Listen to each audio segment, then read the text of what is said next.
Captain Lee pushed through the crowded corridors of Titan Base, dodging cargo haulers and maintenance crews. His new ship needed a plasma converter, and buying one would cost him 3 months of earnings, but he knew where to get one for free. His old cargo ship Moondancer sat in the scrapyard waiting to be stripped for parts. The walk to Section C7 took 20 minutes through dimly lit tunnels that smelled of rust and recycled air. Other traders avoided this area. Too many broken dreams floating in the darkness, they said. Lee didn't mind. He'd spent 5 good years flying the Moondancer before her reactor gave out during a supply run to the outer colonies. The airlock hissed as he cycled through. Emergency lighting cast strange shadows on the familiar walls. Lee expected to find dust, debris, maybe some small animals that had made their way inside. Instead, the first thing he noticed was how clean everything looked. Someone had swept the floors. The wall panels were wiped down, free of the grime that should have accumulated over 2 years. Lee frowned and moved deeper into the ship. In the main corridor, supply crates were stacked neatly against the walls. Not his crates. These were smaller, unmarked, arranged with military precision. His boots echoed on the metal deck as he walked toward the engine room. The air recyclers hummed softly. That was impossible. The ship had no power. Lee stopped and listened carefully. The sound was different, modified. Someone had jury-rigged the system to work without the main reactor. Water tube ran along the ceiling where none had existed before. Clever work, connecting the emergency reserves to a purification system built from spare parts. Whoever lived here knew their way around ship systems. Lee called out softly. "Hello? I'm not here to cause trouble. This is my ship, but I just need..." One part. Silence answered him, but something felt wrong. The silence was too complete, like someone holding their breath. He moved toward the cargo bay, passing his old quarters. The door stood open. Inside, his bunk had been stripped and rebuilt as a workstation. Circuit boards and tools covered the desk. Diagrams were taped to the walls, showing modifications to ship systems he didn't recognize. A shadow flickered at the edge of his vision. Lee turned quickly but saw only empty corridor. His heart started beating faster. Pirates sometimes used abandoned ships as hideouts. Smugglers stored contraband in them. But this felt different. Personal. Like someone had made the Moondancer into a home. In the galley he found more evidence. Someone had repaired the food processor and water dispenser. A small pile of clean dishes sat beside the sink. A cup still held warm liquid that smelled like synthetic tea. Lee touched the cup. Still warm meant whoever lived here was close by, probably watching him right now. He looked up at the air vents. Perfect hiding spots for someone small and quick. "I know you're there," he said quietly. "I'm not going to hurt you or report you. To station security, I just want to talk." A soft scraping sound came from above, then stopped. Lee waited, but heard nothing else. Whoever shared his ship was scared. That meant they had good reason to hide. In his experience, people only feared discovery when they had nowhere else to go. Lee decided to take his time finding that plasma converter. Maybe he could help whoever had turned his dead ship into a sanctuary. Deep inside the maintenance tunnels of the Moondancer, Neela pressed herself against the cold metal walls. Her silver skin helped her blend with the ship's surfaces, but her violet eyes glowed softly in the darkness. She could hear the human moving around below, his heavy boots echoing through the corridors she now knew better than her own memories. 6 months ago, everything had been different. She remembered the refugee transport ships, packed with families, fleeing the war that had torn apart her water world of Aquos. Children crying, adults whispering prayers in the old language, everyone hoping they would find safety among the stars. Neela had been traveling with her older brother Kai, heading to the neutral colonies where Aquos refugees were welcome. Then the pirates came. The attack happened so fast that most people didn't have time to reach the escape pods. Ships scattered. In every direction, some destroyed, others captured, many just disappearing into the void. Nyla found herself alone on a damaged supply vessel with failing life support and no idea where she was. For weeks, she drifted through space, surviving, on emergency rations and recycled water. Her people were natural engineers, able to sense the flow of energy through machines like others, might feel the wind. She kept the ship running with spare parts and desperate creativity, but she knew it wouldn't last forever. Then she found Titan Base, and in its scrapyard the Moondancer. The ship was dead but intact. More importantly, it was forgotten. No one came to check on abandoned vessels. It became her refuge, her project, her home. Neela learned to move through the maintenance, shafts like water flowing through pipes. She mapped every tunnel, every access panel, every hiding spot. During the day, when scrap dealers and security patrols made their rounds, she stayed hidden. At night, she emerged to work on the ship's systems. The humans at the base threw away incredible things. Functional processors, barely damaged power cells, communication equipment that just needed cleaning. Neela collected it all, trading small repairs for food with the maintenance crews who worked the night shifts. They thought she was just another refugee kid doing odd jobs. None of them asked too many questions. She had turned the Moondancer into something special. The ship could feel now in a way. Neela had woven bioelectric pathways through its systems, creating a network that responded to her touch. When something broke, she felt it like a pain in her own body. When systems worked well together, it felt like harmony. But now the ship's real owner had returned. Neela watched Lee through the internal cameras she had installed. He seemed different from the traders and officials who usually came through the scrapyard. He moved carefully, respectfully, like he understood that this place had been someone's home. When he spoke, his voice was gentle. Still, she couldn't take chances. Adults meant questions, and questions meant authorities. And authorities meant being sent back to the war zones or placed in refugee camps where her people were dying of diseases their water-world bodies couldn't fight. She crawled deeper into the maintenance tunnels toward the ship's heart, where she had built her real workshop. If the human wanted to explore, she would let him, but she would stay hidden until she understood what he truly wanted. Survival had taught her to trust actions more than words, and she needed to see what this Lee would do when he thought no one was watching. Lee returned to the Moondancer the next day with supplies. He placed a bottle of clean water and several protein bars near the largest air vent in the main corridor. Then he sat down on a cargo crate and started talking to the empty ship. "I flew this old girl for 5 years," he said, patting the wall gently. "She took me to places most people only see in pictures. The ice rings around Saturn, the crystal caves on Europa, even the edge of the asteroid belt where the miners work." Hidden in the ventilation system above, Neela listened through speakers she had built from salvaged parts. The human's voice was calm and steady, nothing like the harsh commands of station security or the fake friendliness of traders trying to cheat her. Lee continued his one-sided conversation. The worst part about losing her wasn't the money. It was knowing she'd end up here forgotten. Ships like this, they have souls, you know. They remember every journey, every person who walked their decks. Neela understood most of his words. Her people learned languages differently than humans, absorbing patterns through bioelectric connections. She had spent months listening to radio chatter and data files, teaching herself human speech. But speaking was harder than understanding. Her throat wasn't built for human sounds. "I'm guessing whoever's living here doesn't have many other options," Lee said, looking directly at the vent where she hid. "Station security can be rough on refugees. I've seen them drag kids back to war zones just to meet their quotas." Neela's skin went cold. How did he know? She had been so careful, only moving at night, staying hidden during security sweeps. Had someone seen her trading repairs for food? Lee stood up and walked to another part of the ship. "You know what I learned in all my years of flying? The galaxy's a big, lonely place. But sometimes you find people who make it feel smaller, safer. My first engineer was a kid from the outer colonies, barely 18, but she could fix anything." He paused in the engine room, looking at Neela's modifications with obvious interest. "Smart work, whoever did this. I've never seen bioelectric integration done so cleanly. Must have taken months to get it working right." Neela felt a flutter of pride despite her fear. The engine room was her masterpiece. She had grown living circuits that could adapt to the ship's changing needs, creating connections that traditional engineering couldn't achieve. But knowing someone appreciated her work made her feel exposed, vulnerable.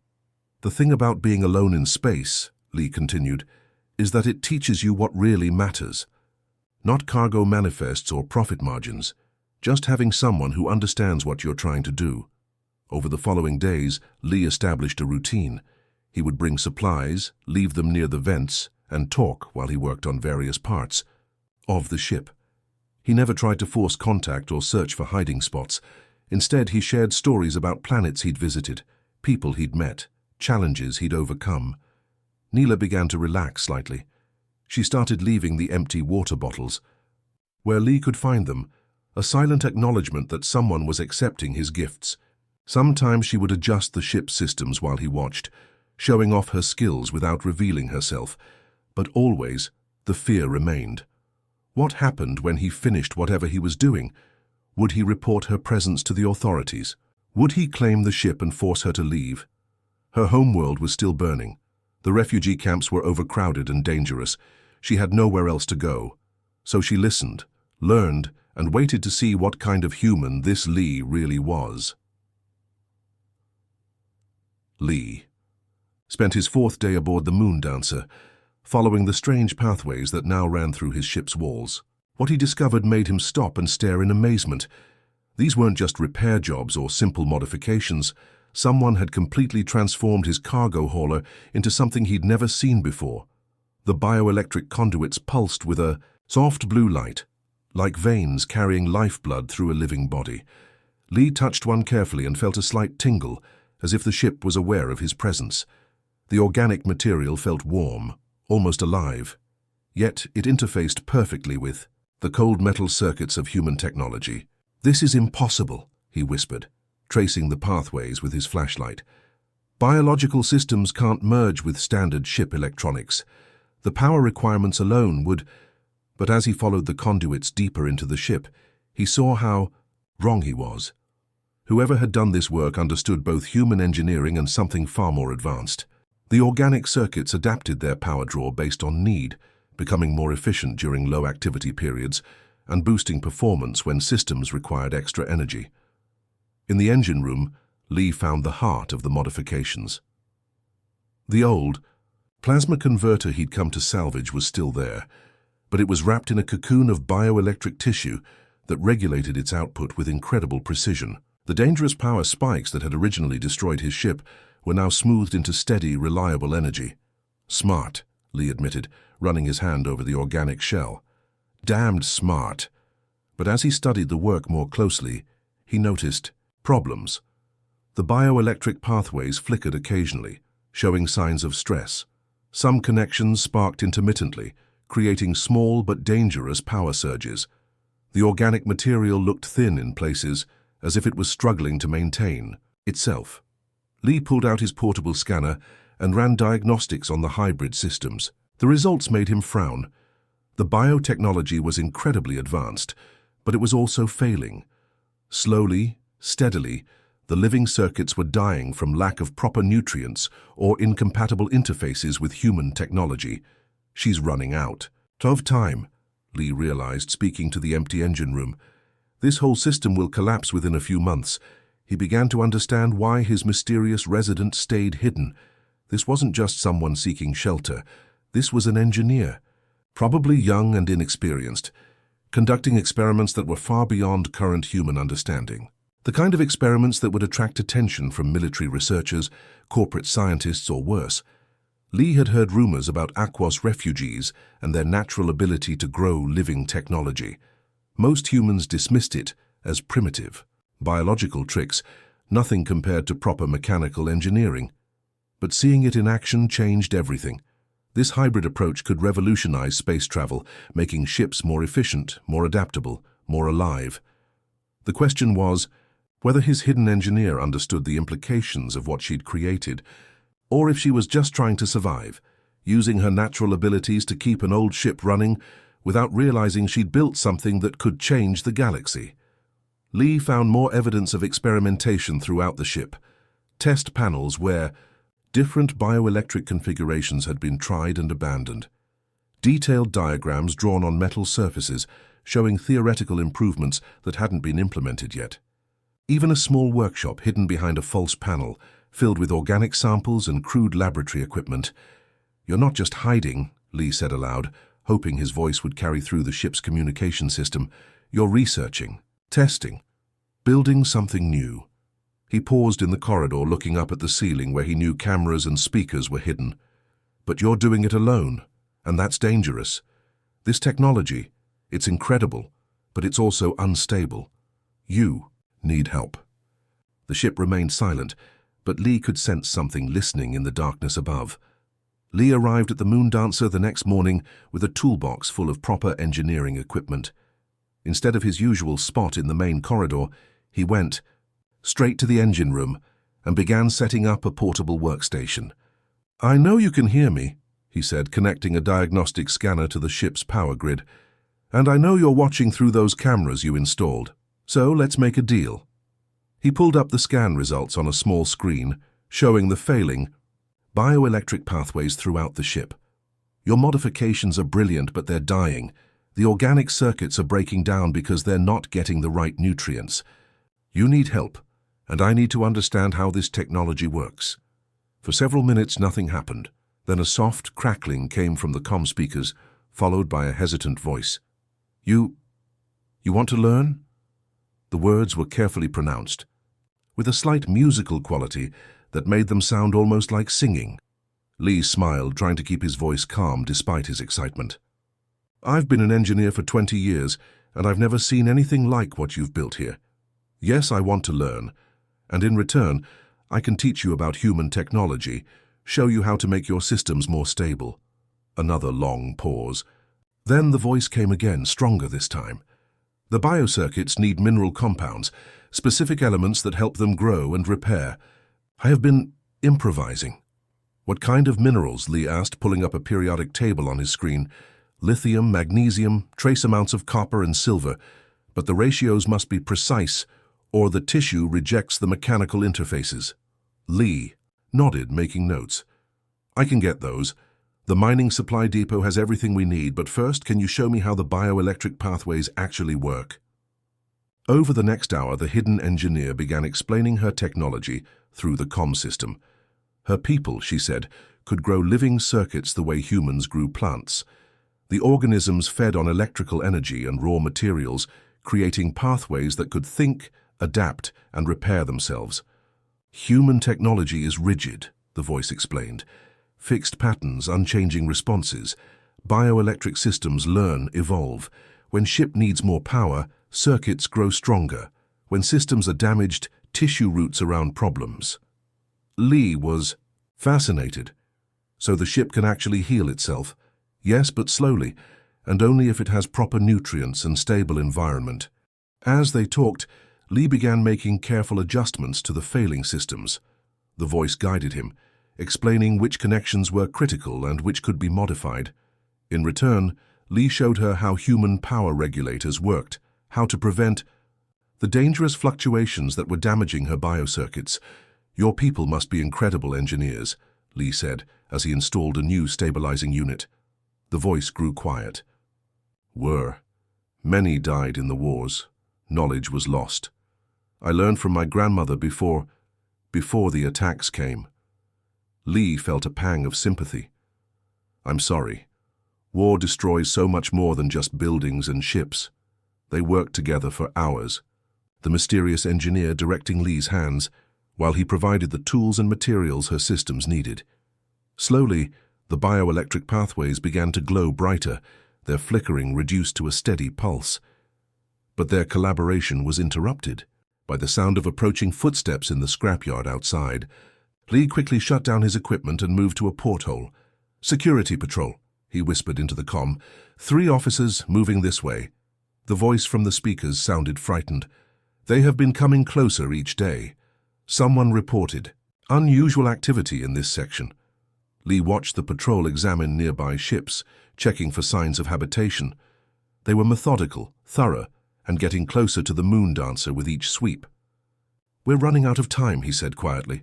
The security patrol passed by the Moondancer without stopping, but Lee could see they were mapping the section, marking which ships they'd already searched. He waited until their footsteps faded before speaking into the comm system. "They'll be back tomorrow, maybe the next day," he said quietly, "and when they come, they'll search every ship in this row." Silence filled the corridors for a long moment. Then Lee heard something he hadn't expected. The soft sound of someone climbing down from the ventilation shafts. He turned slowly, not wanting to startle whoever was finally coming out of hiding. A young girl dropped gracefully from an overhead access panel. Her silver skin caught the emergency lighting, making her seem to glow in the dim corridor. Large. Violet eyes studied Lee with a mixture of fear and desperate hope. She was smaller than he'd expected, maybe 16 or 17 by human standards, wearing clothes she'd clearly sewn together from salvaged materials. "My name is Neela," she said, her musical voice carrying easily through the ship's recycled air. "This is my home now." Lee stayed very still, the way he might approach a frightened animal. "Hello, Neela. I'm Lee. Thank you for trusting me enough to come out." She moved with liquid grace, her bare feet making no sound on the metal deck. "You did not report me when the patrol came. You could have claimed reward money." "I don't want reward money," Lee said simply. "I want to understand what you've built here." Neela's expression shifted, showing the first hint of pride he'd seen from her. "Come. I will show you everything." She led him deeper into the ship than he'd ever gone, to sections he'd forgotten existed. What he saw took his breath away. The Moondancer had become something alive, something that pulsed with its own heartbeat. Bioelectric pathways covered every surface, creating a nervous system that connected every component. "Touch here," Neela said, placing her hand on a glowing panel. The ship's lights brightened in response, and Lee could hear the life support systems adjusting their output. "She knows me now, recognizes my bioelectric signature." Lee reached out tentatively and placed his hand next to hers. The ship's response was different, cautious, questioning, like an animal sniffing an unfamiliar scent. "She's learning about you," Neela explained. "Bioelectric systems must trust before they bond, but once they accept you, the connection is permanent." She showed him the ship's new capabilities. Hull sensors that could detect micrometeorites hours before impact. Engine systems that adjusted their efficiency based on cargo weight and destination. Even a primitive form of artificial intelligence that monitored all systems simultaneously. "This isn't just engineering," Lee breathed. "This is evolution. You've created a new form of life." Neela's eyes dimmed slightly. "But she is not complete. Too many human systems still resist integration, and without proper nutrients, the biocircuits will fail within months." Lee studied the hybrid technology, his mind racing with possibilities. What if we finished the integration, made her fully stable? "That would require leaving this place," Neela said sadly. "Flying to find proper materials, maybe years of work. But I have nowhere to go." "You do now," Lee said, turning to face her directly. "Partner with me. We'll take the Moondancer and complete what you started. I know traders who ask no questions, scientists who would pay well for this kind of innovation." Neela stared at him, hope and disbelief warring in her expression. "You would do that? Leave your life here to work with a refugee?" "My life here isn't worth much," Lee admitted. "Flying cargo runs, scraping by, no real purpose. But this could change everything. Ships that think, that adapt, that care, for their crews like living things. The galaxy needs this technology." For the first time since he'd met her, Nyla smiled. It transformed her face, making her look younger and somehow more alien at the same time. "Yes," she whispered. "I am so tired of being alone." Lee checked his message pad for the third time that morning, hoping the notification from station security was some kind of mistake. It wasn't. Full sector sweep scheduled in 72 hours. Every abandoned ship would be searched, catalogued, and either claimed or scrapped. 3 days, he told Neela as she worked on the navigation console. "That's all we have." Neela's silver. Fingers moved quickly over the bioelectric interfaces. She'd grown into the ship's control systems. The hyperdrive still needs calibration. The biocircuits have never interfaced with faster-than-light technology before. Lee wiped sweat from his forehead and dove back into the engine compartment. They'd been working for 18 hours straight, combining his knowledge of human spaceflight with her understanding of living technology. The results were incredible, but also terrifying. The ship was becoming something that had never existed before. "Try the power coupling now," Lee called out. his voice echoing through the engine room. The ship shuddered as new pathways activated. Bioelectric tissue wrapped around the hyperdrive core, learning its energy patterns, adapting to its requirements. Lee watched in amazement as organic conduits grew before his eyes, creating connections that his original engineers had never imagined. "She's scared," Neela said through the comm system. "The hyperdrive energy feels violent to her, unnatural." "Can you help her understand it?" Lee asked, adjusting the power flow to reduce the harsh electromagnetic pulses. "I'm trying, but this is new for both of us." Lee emerged from the engine room to find Neela standing in the center of the bridge, her hands pressed against the walls. Her eyes were closed, and soft bioelectric light pulsed through the pathways. Beneath her palms, she was communing with the ship, sharing thoughts and sensations that no human could understand. "What's she telling you?" Lee asked quietly. "She wants to fly," Neela whispered. "She remembers when you used to take her to the stars. But she's different now, alive. The thought of space frightens and excites her at the same time." Lee looked around the bridge with new eyes. The control panels had changed, growing organic interfaces that responded to touch and thought rather than just mechanical input. The view screen showed not just visual data, but emotional impressions, the ship's feelings about what she saw. "We need to test the life support systems," Lee said, pulling up diagnostic displays. "If we're going to live on this ship, she needs to keep us alive in deep space." They spent the next day teaching the ship about human biological needs. Neela helped the bioelectric systems understand that humans required specific gas mixtures, temperature ranges, and atmospheric pressure. The ship learned to taste the air, analyzing every breath and adjusting the environment accordingly. The most remarkable breakthrough came when they tested the hull integrity systems. A small meteorite impact simulator showed how the ship would respond to damage. Instead of simply sealing breaches with emergency patches, the bioelectric tissue actually grew over small holes, healing them like living skin. "She can repair herself," Lee said in wonder, watching organic material flow across a test puncture. "Not just patch damage, but actually heal it." "Better than that," Neela replied, her hand on the ship's central nervous system. "She learns from every injury. Next time she'll be stronger in that spot." By the end of the second day, they had created something unique in known space. The Moondancer was no longer just a cargo ship with biological modifications.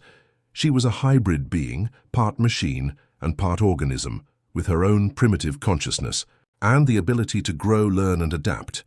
But time was running out. Security patrols were already checking the outer sections of the scrapyard, getting closer with each sweep. Lee was connecting the final power coupling when the sound of approaching vehicles echoed through the scrapyard. He looked out the porthole and saw 3 security shuttles landing near the entrance to their section. Officers in black uniforms were already spreading out, moving systematically from ship to ship. "They're here," he called to Neela, who was calibrating the navigation systems. "On the bridge." 10 more minutes," she replied, her voice tight with concentration. "The hyperdrive still needs—" "We don't have 10 minutes. Lee sealed the engine compartment and ran toward the bridge. "We need to leave now." Neela's silver skin had gone pale, and her violet eyes were wide with fear. "But the ship isn't ready. We haven't tested the deep space systems. If something goes wrong—" "If we stay, we're both dead, or worse," Lee said, dropping into the pilot's seat. "Trust the ship. Trust what you've built." Outside, security officers were getting closer. Lee could see them checking abandoned vessels, scanning for signs of habitation. They moved with military precision, and he knew they wouldn't miss anything. Neela placed her hands on the ship's central bioelectric interface. Immediately, the Moondancer began to hum with life. Lights pulsed through the organic pathways, and Lee felt the ship's consciousness awakening, responding to Neela's touch. "She's frightened," Neela whispered. "She can sense the danger." "Tell her we need to fly," Lee said, activating the launch sequence. "Tell her we're going home." The ship's engines came online with a sound Lee had never heard before. Not the harsh roar of traditional thrusters, but something more organic, like a great beast taking its first breath. The Moondancer lifted off the scrapyard floor just as security officers reached their section. Unidentified vessel, "Power down immediately," came the radio command. "You are in violation of station regulations." Lee ignored the transmission and pushed the controls forward. The ship responded differently. Then he remembered. Instead of fighting the controls, she seemed to anticipate his intentions, adjusting her flight path before he even made the corrections. "She's learning from you," Neela said, her hands still connected to the ship's nervous system. "She can feel what you want to do." Security shuttles launched in pursuit as the Moondancer cleared the station's gravity well. But the hybrid ship moved like nothing Lee had ever piloted. She twisted through space with impossible grace, dodging weapons fire and pursuit craft, with movements that seemed to defy physics. "How is she doing this?" Lee asked, watching their pursuers fall behind. "Bioelectric systems don't think like machines," Neela explained. "They feel the gravitational currents, sense the electromagnetic fields. She's not calculating flight paths, she's swimming through space." The ship's hull sensors detected an incoming missile. Without any input from Lee, the Moondancer rolled. Sideways, the weapon passing harmlessly through empty space. The ship's consciousness had taken over defensive maneuvers, protecting herself and her crew with instincts that no programmed computer could match. "Hyperdrive ready," Nyla announced. Lee engaged the faster-than-light drive, and the Moondancer leaped into hyperspace with a sensation that felt more like diving into warm water than the violent transition he was used to. The bioelectric systems had somehow made the jump smoother, more natural. In the swirling chaos of hyperspace, Lee finally allowed himself to breathe. They had escaped, but more than that, they had proven that their hybrid ship was something entirely new. The Moondancer was no longer just a vessel that carried them through space. She was a partner, a living being capable of growth, learning, and independent thought. "Where do we go now?" Neela asked. Lee looked at the star charts, then at his young partner. "Anywhere we want.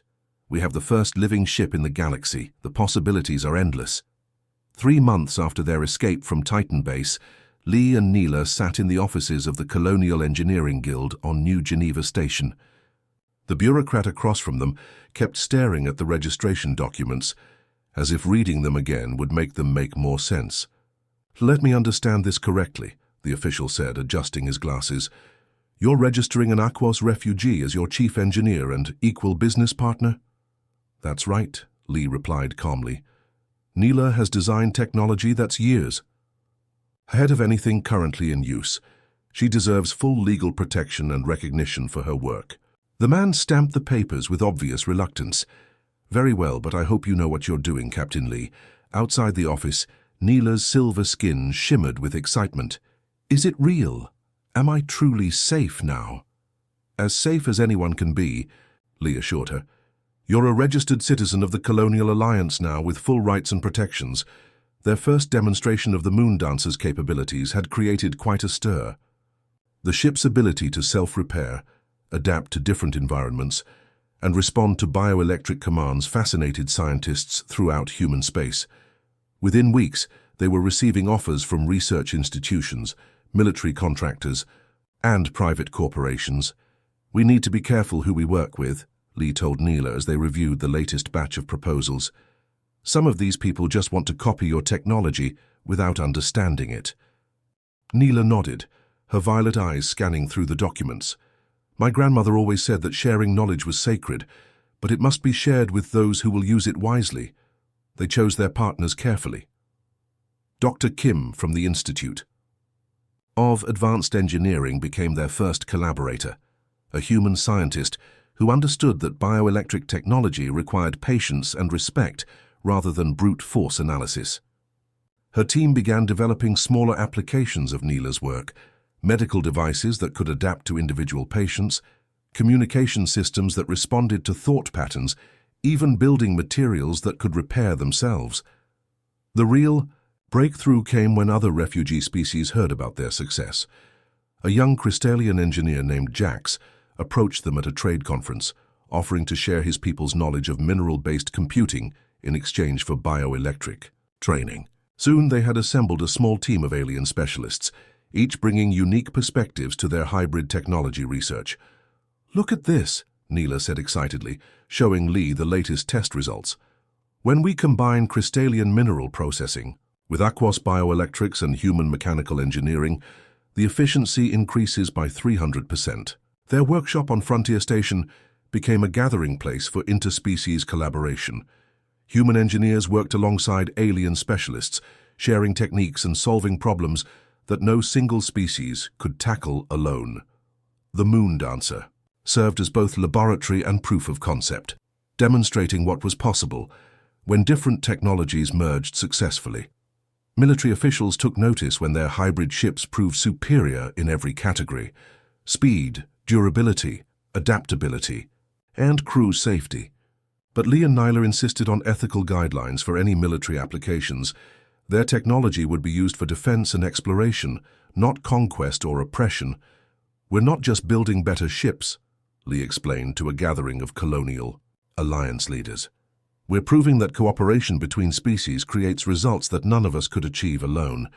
The abandoned cargo hauler that had brought them together was now the flagship of a small but growing fleet of hybrid vessels. Each ship was unique, incorporating different alien technologies and adapting to its crew's specific needs. Human captains learned to work with aquos engineers, crystalline navigators, and specialists from dozens of other worlds. News reports began calling it the New Horizons movement, a grassroots revolution in space technology that emphasized partnership over competition. Young humans and aliens flocked to their training programs, eager to be part of something larger than themselves.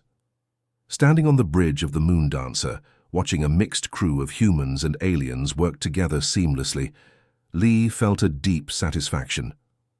Humanity's greatest achievement wasn't superior firepower or advanced technology. It was their ability to recognize potential in others and help them reach it, creating something beautiful from cooperation and mutual respect.